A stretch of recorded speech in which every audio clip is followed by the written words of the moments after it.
Good evening and welcome to Education Number One Priority. I'm Dr. Jane Garza. Well, we're about to begin the 85th legislative session. It begins on Tuesday, January the 10th. It'll run for about 140 days, and the basic primary function of the legislature, which meets every 2 years, is to pass a balanced budget. The session will end on May 29th of 2017, and there are many things to consider. So this evening, we have with us Representative Todd Hunter, beginning his 9th term, who has served as Chair of the Calendar Committee, Vice Chair of Urban Affairs, and a committee member of several other very important committees. We'll visit with him this evening and visit about what's forthcoming on the 85th legislative session. Welcome to Education Number One Priority. Good to be here. Good to be here. I tell you, people have been asking me, when are we doing this show? We're ready to go. I know it. They're anxious to hear what is on the plate for the 85th legislative session. And as we both know, there's a lot of things going on. Absolutely. But before we begin, I know that, yes, Tuesday, January 10th is that day when both houses are called to order. But there's a lot of preliminary work that begins before that. So what's been already working since November? Well, we've been doing a lot of things. One, cruise ship development. We've been working on that. We had a great hearing here in Corpus Christi, and we had a great showing from Port Aransas, Corpus Christi, and the entire coastal bend, showing support for bringing in the cruise ship industry. We also have been working very, very hard on trying to do new, better, and strong laws to prevent human trafficking, as well as domestic violence. So I think you're going to see some legislative packages develop from what we have done in what we call the interim before the session. Also, we've been watching the finances. Oil and gas, the energy industry is down. And so what we've got to end up doing is taking a look at where our finances are in the budget. We're waiting on the certification. So hopefully either this week or next, we will know exactly how much the state of Texas can budget. And we're different than the federal because we can only allocate what we have. There is a restriction that you cannot allocate what you don't have in your bank account. So it's interesting. We've had a lot of this. Higher education, public education, a lot of things are getting teed up, as we say, and we will basically focus on doing everything we can to help South Texas. Well, I know you've done a great deal here in the area, and like you mentioned, the cruise ship and the human trafficking, but I also know you've been in Austin with your staff. And basically, we've had a lot of new legislative elections. So how do we prepare those new legislatures that are coming in? Well, it's a good question because this is interesting. We're going to get sworn in Tuesday, January 10th. And a lot of the senior experienced legislators have gone. And so we have a new group, and you're looking at a legislature that's fairly new. Give you an example. There'll only be 11 legislators left out of the Senate and the House who have served since 1989. So you can see the transition has changed. Smaller group with experience, newer group with less experience. So it's going to be interesting coming into this session because we have a large group that we have to educate on the process, educate on the issues, and educate on how to go forward. So it'll be an interesting time. Well, I know it's really important because as I mentioned, the session starts January 10th, it ends May 29th, 140 days to make legislation, not for 1 year, but for 2 years. And so basically, if you've got some new legislatures on board, they've got to know the process as well. Absolutely. So, first of all, let's talk about top priorities. Okay. And I know we have different ones depending on the Senate or the House or our governor. But as you look at it, what are some top priorities that we can expect to see during this session? And for your viewers and listeners, there's 31 senators, there's 150 House members, and then there's the governor. And basically, the House and the Senate set the agenda during the session. The governor has input.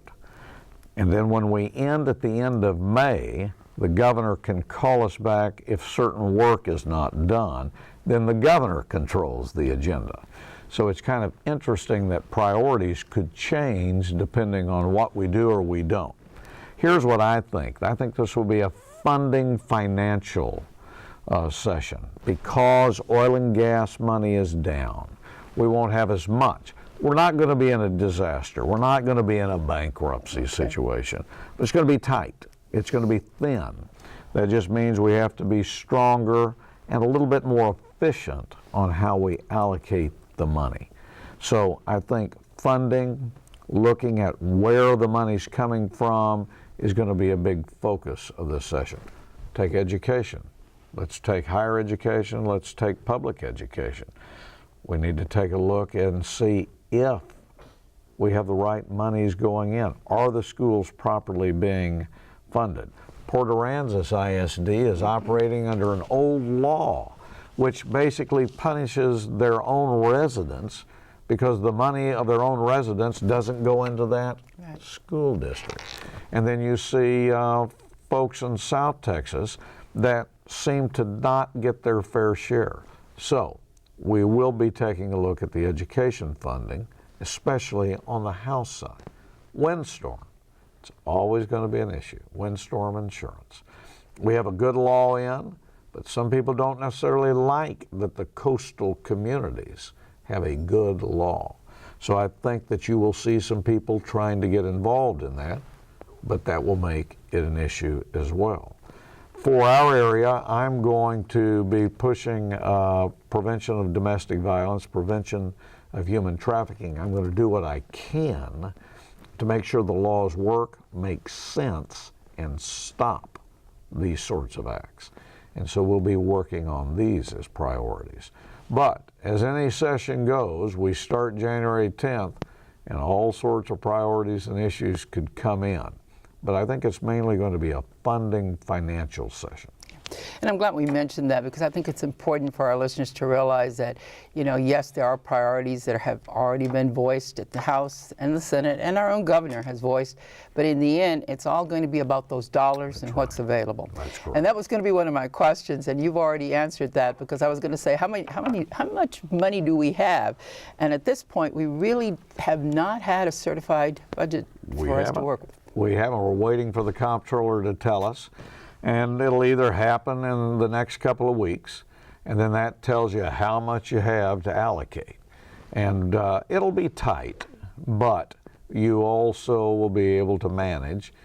And what my concern are 2 years from now, 2019, because we budget by the last 2 years. It's kind of, I call archaic. Think about at your home that you're budgeting 2 years into the future. Well, that's not really practical, but that's what the state does.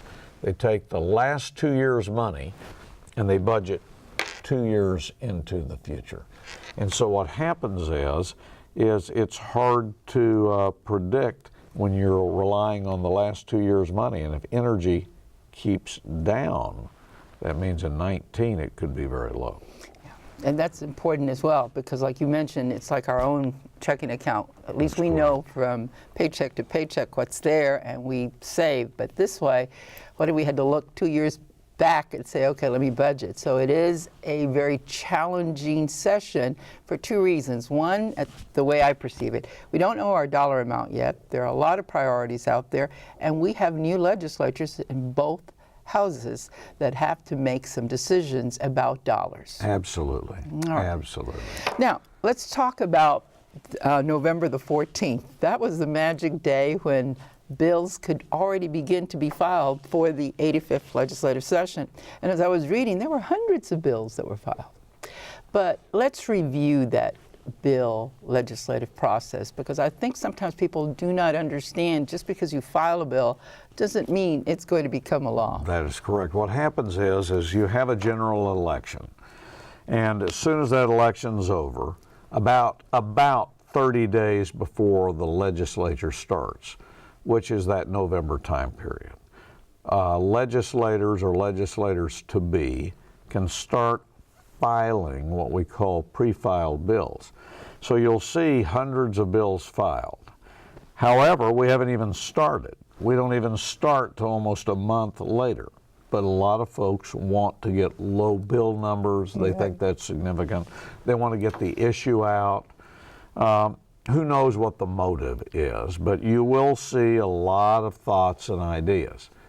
I don't put a lot of emphasis because we're probably not going to get organized in the House till February. So if you're not organized till February, you can file everything you want right now, or you can file everything you want early. But you have till about March 10th to get your bills filed. So there has been a lot filed, but that doesn't necessarily set the agenda or schedule. Yeah. But that is a normal procedure that happens. It's interesting because I was on, and again, you mentioned some of the reasons, and I think some of the reasons also is some of the legislatures like to see their names besides certain. Absolutely. It gives them great press conferences. It really does. Okay. South Texas fared very well during the 84th legislative session, and a lot of that was due to the collaborative efforts between yourself, Representative Herrero, and Representative Hinojosa, and of course Representative Lozano that's down the road. What major priorities for South Texas have you all already talked about? I know you mentioned some of the ones you're looking at, but as a team, what have you looked at together? I think that our legislature, we call it our coastal delegation, and we have Senator Hinojosa, we also have Chairman Herrero, we have Chairman Lozano, and myself.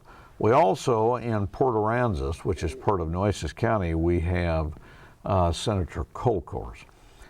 Generally, we haven't had a formal meeting because a lot of this will develop right after the swearing-in ceremony. But we have talked about domestic violence programs. We've talked about human trafficking programs. We've talked about higher education, Del Mar, University of Texas Marine Science Institute, Port Aransas, Texas A&M Corpus Christi, to try to fight what we can to get the funding for those, and of course Windstorm. So those particular issues, I think we're all pretty much together on, and I think you'll see us fighting to do everything we can to make sure South Texas is taken care of in those areas. There'll be other issues that pop up. There'll be some that are more local, but there'll be other issues that we collaborate on. And the reason I asked this of you is because I think our listeners are saying, okay, how does this work? Well, collaboration, discussion, and like you said, discussions have taken place, no final decisions, but the collaborative effort of discussion has already occurred. Absolutely, and the great thing is when you look at South Texas and the coastal bend, especially when you put San Antonio and Victoria and you go south, we work together very well. Doesn't matter whether you're a Democrat or a Republican. We all work very, very well together. And everybody may have specific things that affect them. But as a team, we work well together, and everybody talks, and all the offices get together and try to do what we can to make sure the whole area is taken care of. Well, that's why I mentioned that in the 84th, South Texas really fared exceptionally well. Well, now I'm going to ask you a different kind of question. Earlier during this particular last 2 months, Texas A&M Kingsville and Texas A&M Corpus Christi, there was a discussion of a merger. And supporters from both universities became concerned because of the lack of transparency. And it appears that everybody said, oh, there's nothing going to happen. But then I'm also hearing that there may be a bill that is put forth through the Senate side. But we also know that that would require passage of both the House and the Senate. But the question is there any possibility that this merger could be a reality? In my opinion, no. And I'll be real blunt on it. You know, the issue popped up. It got a lot of attention, a lot of focus. Unfortunately, it became a negative issue rather than a discussion issue. But when I see that there's not agreement, I see that there's not uniformity, I see that there is not a lot of faith at this time in doing legislation, I can pretty much tell you, in my opinion, you're not going to see a merger bill pass, especially on the House side. I think I don't see it passing. Now, if they try to introduce something in the Senate, I can't speak for the Senate because I'm in the House. But I think it's going to be extremely difficult to pass a merger bill this session. I particularly do not support it. I think that the public is not ready for this. I don't think our community is in agreement on this, and I think that it needs more time for everybody to understand. And I also don't want our community in a situation where somebody's trying to shove something down. That's not what we're in our offices for. So from Todd Hunter, and that's all I can speak for, is I don't think it has a chance this session. And if folks want to talk about the concept, it should come from the various groups. Let them talk. But I think this session, it's going to be extremely difficult to pass it. I personally do not support it at this time at all. But I can't speak for what the Senate does, but you got to remember there's a Senate and then there's a House. And that's why I asked you that particular question as well. Okay, let's shift focus, and you mentioned it already, but you know, this show is called Education Number One Priority. Education is important, and it's fundamental to everything that we do. Public education, community colleges, and university funding during the 84th legislative session all wanted a piece of that pie. Higher ed did very well. Community colleges and public education did not. In fact, they lost some dollars. So what can we see? And I know you spoke a little bit about that, but I also know that the Senate has some priorities, and so does the House, and they're really not in sync with each other at this point. That's correct. You're right on that. You've got to remember, and I kind of repeat it, there's only 31 senators, and then there's 150 House members. And so a lot of times it takes the House a little longer to organize just because we have so many. Now, let's talk education. South Texas is pro-South. I mean, they are pro-higher ed, pro-public ed. We are ingrained in education being important. That's not necessarily what other areas of the state. I know areas of the state, their number one issue is a toll road. Right. Well, now, in South Texas, we don't need the toll roads, but we do want our students, families educated. The House, through the Speaker, Joe Strauss, has set a good agenda that even though the Texas Supreme Court said funding for public education is not unconstitutional, they also said it doesn't necessarily mean it's a great system. So the House is going to take up education funding. How far we go, I don't know. But I do know the House is committed to really looking at the issue, which is good for South Texas. Higher education. Community colleges last session did not get placed in the same category as other institutions, and they need to be protected. They need to be supported. One of the best workforce development groups, Del Mar College. We should be promoting workforce development. We should be promoting Del Mar. And then Texas A&M Corpus Christi designated as one of the sites for UAS, the drone program. Look at all the technology and business that could come there. We need to fund, support, and promote those programs. So South Texas, I think you'll see a strong push from the Senate and the House. However, you got to remember, South Texas doesn't have the population that some of the other areas of the state. So we have to kind of fight for these areas of interest. Sometimes the other areas of the state have a much different view. Well, and I'm glad we're talking about that. And, you know, South Texas has always been under the leadership of yourself, Representative Herrero, Senator Chuy Hinojosa, and Representative Lozano in terms of education. But like you mentioned, we're one part of the state, and there are other parts, and they have other priorities. So thank you for addressing what's going to happen here. Well, I've also seen on television that you have said to the general public, you know, contact us with your bills, your concerns. Why is it important for the general public to stay very much in tune of what's occurring during a legislative session? Well, unlike federal government, my belief is state government is still people-driven. My view is we are a people government. It's important that the laws of Texas, because we are independent folks, but the best laws come from the people that live in this state. A lot of times politicians take credit for these ideas. Most of the ideas come from the general public. Water desalination, which I'm a big supporter of. Why can't we take the ocean seawater, start the technology now, and have a water source? That idea didn't come from Todd Hunter. It came from the public. So I encourage the idea. Cruise ship development didn't come from Todd Hunter. It came from the general public. So yes, I pay for TV commercials that aren't during the election cycle, encouraging my constituents to give me your ideas, because to me some of the best laws come from the people themselves. And I would rather do a grassroots type government than what I see other places, which are more bureaucratic and professional. So yes, I do encourage it, because I think some of the greatest ideas have come from the public themselves. So I do encourage it. But I also have to caution everybody there's a deadline.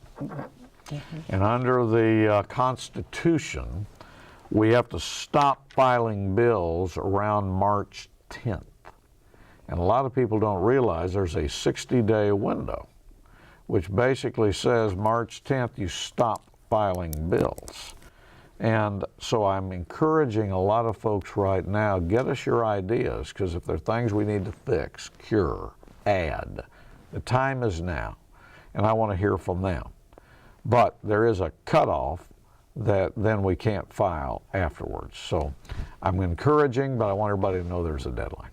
Do you ever get a call after the session? Oh, yes, we do. And it's very, very common, because a lot of folks, you know, you see the federal government, they're year-round. And a lot of people get us mixed up with the federal government because we're not year-round, which I think is good.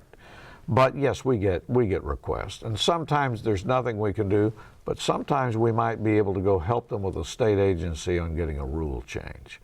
So even though we may pass a deadline, there may be another alternative to help, depending on what the idea is. Well, that goes back to, you did you paid for those commercials prior to the session. But now the question is, why is it important for people to stay involved during the session? Because I want them to know what's going on. The worst thing is, oh, this law passed, we didn't know anything about it.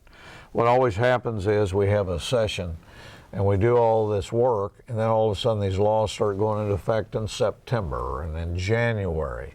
And I want people to know before the laws are passed whether they like them, dislike them, want some input, want some involvement, before they're even voted on. So it's important right now to get us your ideas, give us your thoughts. Even if you don't have an idea for a new law, you can tell us about laws that you like or dislike, so that if something is passed, we can do our job to make sure everybody knows what's going on.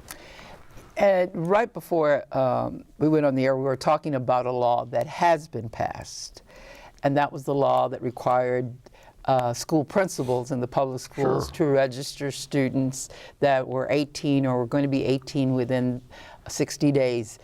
And we were talking about that there is a law, but there's not necessarily anything that says if you don't do it, here's what's going to happen. And as we discussed, you know, a law is a law, but you have other entities, other organizations that can sort of be the enforcer of that. And that's why it's also important that people understand the law and then understand who else can possibly work with you. Absolutely, because a lot of times the law is passed and it is to be followed and enforced and implemented by the state agency. And so a lot of times you'll have a gap that you go to the state agency to have a rule or have an interpretation. Texas Department of Insurance sometimes sends out regulations or opinions so that you know how to fix the gap or a clarification to the law.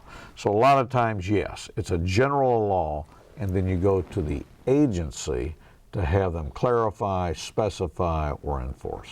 And I ask you that question because so many times we say, but it's the law. but it doesn't necessarily mean that that's going to take care of everything. That's correct. So we have to be informed, understand it, and then know what other agencies we need to get involved. That's correct. Good. Well, this show is always about what's going to happen. And then in June, you come back and we talk about what has occurred.